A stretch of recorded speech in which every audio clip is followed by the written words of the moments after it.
जय हिंद दोस्तों।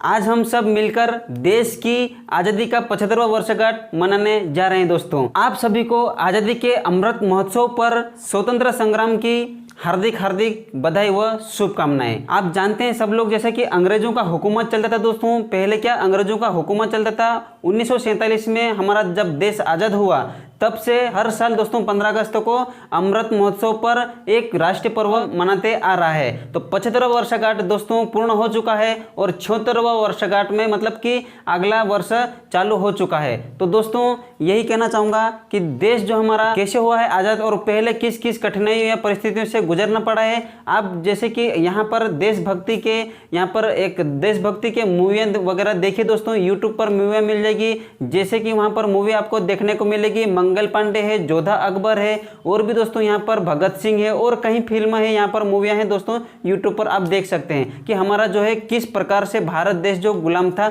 अंग्रेजों ने वहाँ से अंग्रेज आकर के किस प्रकार से यहाँ पर राज चलाते थे या फिर राज करते थे और हमारे भारतीयों को गुलाम रखते थे। दोस्तों तो दोस्तों मैं सैल्यूट करता हूँ उन बॉर्डर पर जो हमारे जवान है, वीर जवान ने कहीं वहाँ पर दोस्तों उस समय जान को कुर्बानी में दी थी दोस्तों। ठीक है, तो कहने को तो दोस्तों ऐसा बहुत सारा है, लेकिन मैं बस इतना ही कहना चाहूँगा दोस्तों कि हमारे भारत देशवासियों को सत सत नमन है उन वीर जवानों को जो हम भारत देश की सेवा की है। दोस्तों आप पूरे भारतवासियों को, पूरे फैमिली को दोस्तों यहाँ पर आप सभी को 15 अगस्त की हार्दिक शुभकामनाएं व बधाई देता हूँ। दोस्तों मैं 2 लाइन कहना चाहूँगा कि आओ झुककर सलाम करें उन्हें जिनकी जिंदगी में मुकाम आया है। किस कदर खुश नसीब है वो लोग, किस कदर खुश नसीब है वो लोग जिनका लहू भारत में काम आया है। आप सभी को फिर से कहना चाहूँगा दोस्तों कि 15 अगस्त पर आप सभी को हार्दिक हार्दिक शुभकामनाएं व बधाई देता हूँ। दोस्तों आइए शुरुआत करते हैं। दोस्तों हमारी क्लास चल रही है, यहाँ पर देखेंगे मध्य प्रदेश में यहाँ पर दोस्तों हमने पिछले वीडियो में देखा था पठार पढ़ा था और पठार के बाद में आज दोस्तों हम पढ़ेंगे मध्य प्रदेश के पर्वत। चलिए दोस्तों ये हमने यहाँ पर एक मैप बनाया, जल्दी में बनाया दोस्तों। एक इमेजिंग कीजिए कि इस प्रकार से मध्य प्रदेश से एग्जिट आप लोग अच्छे से बना लीजिए। देखिए यहाँ पर हम पढ़ेंगे मध्य प्रदेश के पर्वत। मध्य प्रदेश के पर्वत में दोस्तों यहाँ पर मुख्य रूप से आपको कितने बताए गए, 2 पर्वत है, मुख्य रूप से 2 पर्वत है। तो 2 पर्वत कौन कौन से हैं आइए देखते हैं हम यहाँ पर कि मुख्य रूप से 2 पर्वत है। एक दोस्तों यहाँ इस प्रकार से ऐसा है जो यहाँ पर है, ये इस प्रकार से एक पर्वत ही है। इस पर्वत का नाम है दोस्तों यहाँ पर क्या है, इस पर्वत का नाम है विंध्याचल पर्वत। विंध्याचल पर्वत ठीक है, विंध्याचल पर्वत है। और दोस्तों एक यहाँ पर है जो मध्य प्रदेश के दक्षिण दिशा में दोस्तों यहाँ पर है, ये है कौन सा, ये है सतपुड़ा पर्वत, सतपुड़ा पर्वत। ठीक है दोस्तों, ये 2 पर्वत है, मुख्य रूप से 2 पर्वत है। एक है विंध्याचल पर्वत और एक है यहाँ पर सतपुड़ा पर्वत। दोस्तों देखिए यहाँ पर और भी है, वैसे छोटे मोटे और भी दोस्तों यहाँ पर है। एक है यहाँ पर एक गोपाचल पर्वत है, यहाँ पर क्या है, गोपाचल पर्वत है, गोपाचल पर्वत है। ये गोपाचल पर्वत दोस्तों ये यहाँ पर है, ग्वालियर में है। और ग्वालियर में दोस्तों यहाँ पर ग्वालियर में इस गोपाचल पर्वत पर ही ग्वालियर का किला स्थित है। ठीक है दोस्तों, आगे देखते हैं कि गोपाचल पर्वत है और भी है यहाँ पर, और भी दोस्तों कौन से, एक विंध्याचल पर्वत है। ये मुख्य रूप से 2 है, एक विंध्याचल और एक सतपुड़ा पर्वत, लेकिन और भी दोस्तों कई छोटे मोटे हैं। तो एक ही यहाँ पर है गोपाचल पर्वत जहाँ ग्वालियर स्थित है। एक और है दोस्तों यहाँ पर त्रिकुटा पर्वत। ये कौन सा है, त्रिकुटा पर्वत। ये जो है कहाँ पर है, मेहर में है। ये त्रिकुटा कहाँ है, मेहर में है। और दोस्तों एक और है यहाँ पर सतना में है, गिद्धराज। क्या है, गिद्धराज, वो हम आगे नेक्स्ट में देखेंगे, लास्ट में देखेंगे। दोस्तों पहले हम पढ़ लेते हैं कि विंध्याचल पर्वत और सतपुड़ा का पर्वत, 2 पर्वत, मुख्य रूप से 2 पर्वत है। दोस्तों यहाँ पर बात करेंगे 2 पर्वत, ये किस प्रकार से निर्माण किया है, कैसे निर्माण किया है, ये हम आगे देखते हैं। देखिए मैं यहाँ पर लिखूंगा तो दोस्तों यहाँ पर जगह छोटी है, तो एक काम करते हैं हम लोग यहाँ पर ये मैप फिनिश कर देते हैं, मतलब साफ कर देते हैं। और ये जो आपको दिखाई दे रहा है ये यहाँ पर इस प्रकार से मैं यहाँ पर बनाऊंगा विंध्याचल पर्वत मिटा के।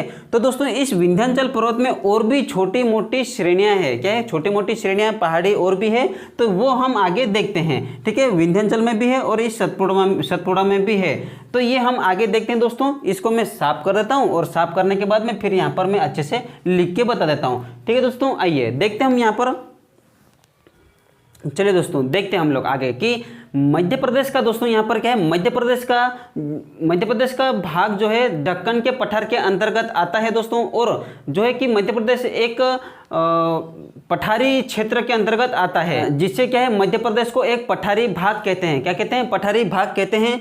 और दोस्तों आगे देखेंगे पठारी भाग कहते हैं। लेकिन दोस्तों मध्य प्रदेश के जो जगह है, कैसी जगह है, ऊंचे नीचे पर्वत भी वहां पर शामिल है, जिस कारण से दोस्तों यहाँ पर क्या मध्य प्रदेश में दो पर्वत है, एक है विंध्याचल पर्वत और एक है सतपुड़ा श्रेणी।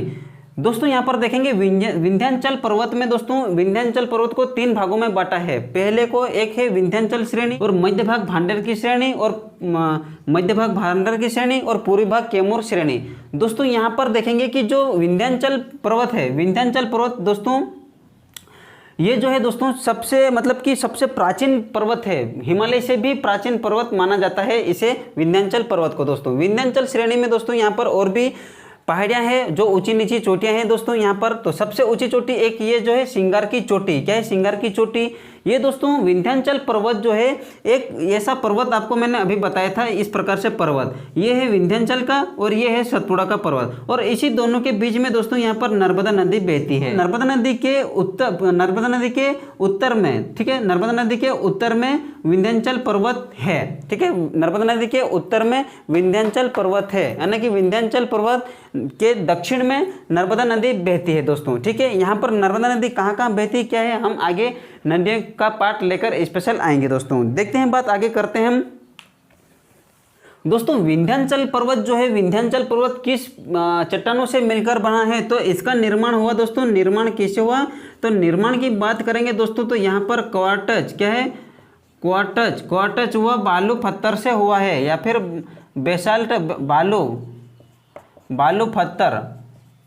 ठीक है, यहाँ पर निर्माण की बात करेंगे दोस्तों तो बेसाल्ट वो बालू पत्थर से हुआ है, निर्माण हुआ है बालू पत्थरों से हुआ है दोस्तों। ठीक है, ये निर्माण हुआ है इन पत्थरों से। दोस्तों यहाँ पर कौन कौन सी नदी बहती है, तो यहाँ पर नदी बहती है इसमें दोस्तों, यहाँ पर नदी बहती है, बेतवा है, केन है, सिंध है और दोस्तों कई छोटी मोटी नदियाँ और भी बहती है। ठीक है, हम आगे बात करते हैं दोस्तों। विंध्याचल श्रेणी की बात करेंगे दोस्तों तो यहाँ पर कौन कौन सी पहाड़ियाँ हैं, पहाड़ियाँ की बात करते हैं हम लोग। देखिए ये पहाड़ी सिंगार की चोटी जो है दोस्तों 881 मीटर हाइट है, इसकी ऊंचाई कितनी है, 881 मीटर है। और दोस्तों जानापाव की पहाड़ी है, ये जानापाव की पहाड़ी से ही चंबल नदी का उद्गम स्थल है दोस्तों। 854 मीटर हाइट है इसकी, 854 मीटर ऊंचाई है दोस्तों। धजारी चोटी ये दोस्तों 810 मीटर ऊंची है। अगर आपसे पूछा जाए कि विंध्याचल श्रेणी में सबसे ऊंची चोटी कौन सी है, तो यहाँ पर आ जाएगा विंध्याचल श्रेणी में सबसे ऊंची चोटी है सिंगार की चोटी है। ठीक है, ये आपको मैंने पिछले वीडियो में भी बता चुका हूँ दोस्तों, एक बार फिर यहाँ पर देख लेंगे। ये पहाड़ियाँ सभी पहाड़ियाँ नहीं बताया था, लेकिन आपको यहाँ पर आगे पिछले वीडियो में बताया था इतना कि 3 पहाड़ियाँ यहाँ पर कौन कौन सी दोस्तों। आगे देखेंगे मांडू की पहाड़ी भी शामिल है विंध्याचल श्रेणी में। अशरफी की पहाड़ी भी है दोस्तों, अशरफी। ठीक है, अशरफी की पहाड़ी भी शामिल है। वांचू पॉइंट भी शामिल है दोस्तों। वाचू पॉइंट एक पहाड़ी का नाम है। काकरी बर्डी दोस्तों ये इंदौर में स्थित है और ये कहाँ पर, विंध्याचल श्रेणी में दोस्तों। यहीं से क्षिप्रा नदी का उद्गम है। कौन सी नदी, क्षिप्रा नदी का उद्गम स्थल है काकरी बर्डी से। और दोस्तों ये जो विंध्याचल श्रेणी पश्चिमी हिस्से में है, और पश्चिमी हिस्से में दोस्तों यहाँ से लेकर के क्या कि यहाँ सलकनपुर व भीमबेटका तक फैली हुई है। कहाँ से कि सिंगार की चोटी, जनकव पहाड़ी, धजारी की चोटी, मांडू की पहाड़ी, अशरफी की पहाड़ी, वांचू पॉइंट, काकरी बर्डी की पहाड़ी, ये दोस्तों यहाँ से लेकर सलकनपुर और भीमबेटका तक फैली हुई है। कौन सी श्रेणी, विंध्याचल श्रेणी। ये हुआ है दोस्तों बात अब की विंध्याचल श्रेणी जो पश्चिम में है। आइए देखते हैं हम आगे दोस्तों। विंध्याचल श्रेणी में ही यहाँ पर दोस्तों भोपाल शहर भी स्थित है। भोपाल शहर में दोस्तों अगर आपसे पूछा जाए कि भोपाल शहर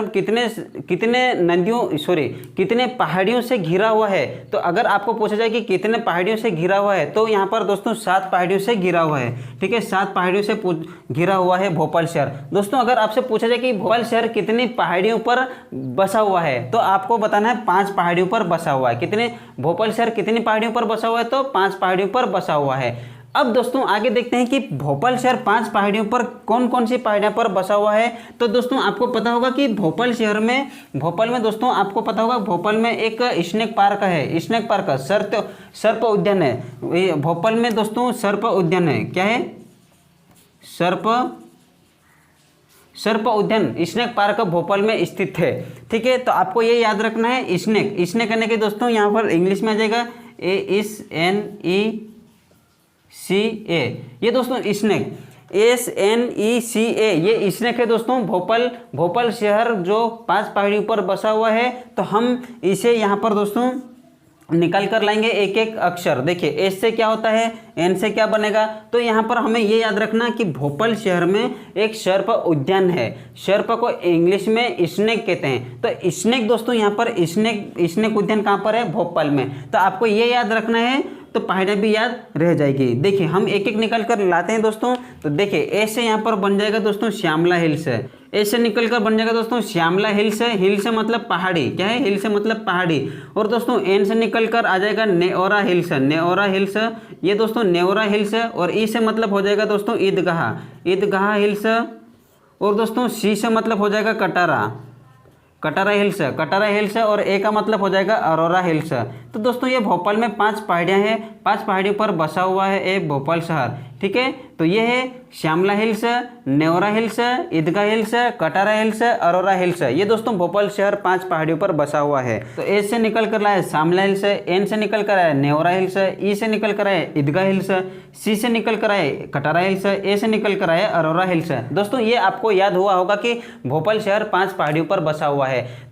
विंध्याचल श्रेणी दोस्तों यहाँ पर देखिए विंध्याचल श्रेणी में कौन कौन सी पहाड़ी आती है, एक बार रिवाइज कर लीजिए। विंध्याचल श्रेणी में दोस्तों यहाँ पर आती है यहाँ पर सिंगार की चोटी, जनापाव की पहाड़ी, धजारी चोटी, मांडू की पहाड़ी, असरफी की पहाड़ी। और दोस्तों यहाँ पर आ जाएगा वांचो पॉइंट और आ जाएगा काकरी बरडी की पहाड़ी। सलकनपुर व भीमबेटका तक फैली हुई है ये विंध्याचल श्रेणी। दोस्तों ये सिंगार की चोटी यहाँ पर 881 मीटर हाइट है और जनापाव की पहाड़ी 854 है और ये धजारी की चोटी 810 है। सबसे ज़्यादा ऊंची चोटी दोस्तों सिंगार की चोटी है। आइए आगे देखते हैं हम यहाँ पर दोस्तों विंध्याचल श्रेणी की बात हुई समाप्त। अब बात करेंगे हम भांडर की श्रेणी। ये भांडर की श्रेणी दोस्तों विंध्याचल पर्वत के मध्य में स्थित है। कहाँ पर है? मध्य में स्थित है। दोस्तों इस भांडर की श्रेणी में एक पहाड़ी है, जो उस पहाड़ी का नाम क्या है? तो उस पहाड़ी का नाम है गुडविल की चोटी। गुडविल की चोटी। तो ये है दोस्तों इस भांडर श्रेणी की सबसे ऊंची चोटी गुडविल की चोटी, या फिर दोस्तों इसे और भी कहते हैं सद्भावना चोटी। क्या कहते हैं? सद्भावना। ठीक है, सद्भावना की चोटी या फिर गुडविल की चोटी, जिसकी हाइट है दोस्तों यहाँ पर 752 मीटर ऊंची है। 752 मीटर ऊंची है। इस भांडर की श्रेणी के अंतर्गत आती है सबसे ऊंची चोटी सद्भावना की चोटी या फिर गुडविल की चोटी कहते हैं। 752 मीटर ऊंची है दोस्तों। ये दमोह में स्थित है। कहाँ पर है? दमोह में स्थित है, दमोह जिले में स्थित है दोस्तों ये भांडर की श्रेणी। आगे बात करेंगे दोस्तों, आगे बात करेंगे कैमूर की श्रेणी। कैमूर की श्रेणी की बात करेंगे। कैमूर श्रेणी दोस्तों सबसे पूर्वी श्रेणी है। ये कौन सी? विंध्याचल पर्वत की सबसे ये पूर्वी श्रेणी है। ठीक है,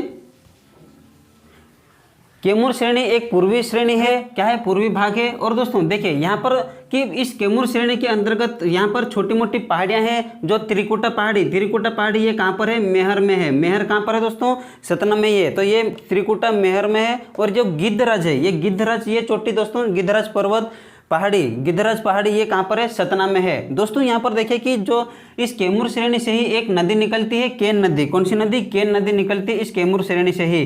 दोस्तों यहाँ पर यमुना नदी में जो सोन नदी मिलती है, तो जो यमुना नदी व सोन नदी कि जो जल है, जल का विभाजक का काम कौन करती है? तो ये कैमूर श्रेणी करती है। कैसी करती है? देखिए यहाँ पर ऐसा समझो कि ये कैमूर श्रेणी है और यहाँ से नर्मदा नदी निकलती है और ये सोन भी निकलती है। तो ये जो यहाँ दोस्तों जो इस प्रकार से निकल कर जा रही है ये सोन नदी, ये कैमूर श्रेणी के पास में होकर के तो ये एक दीवार का काम भी करती है। क्या? यहाँ पर एक दीवार का काम भी करती है। तो इसी को दोस्तों जो यमुना में मिल जाती है सोन नदी, ये यमुना है, ये यमुना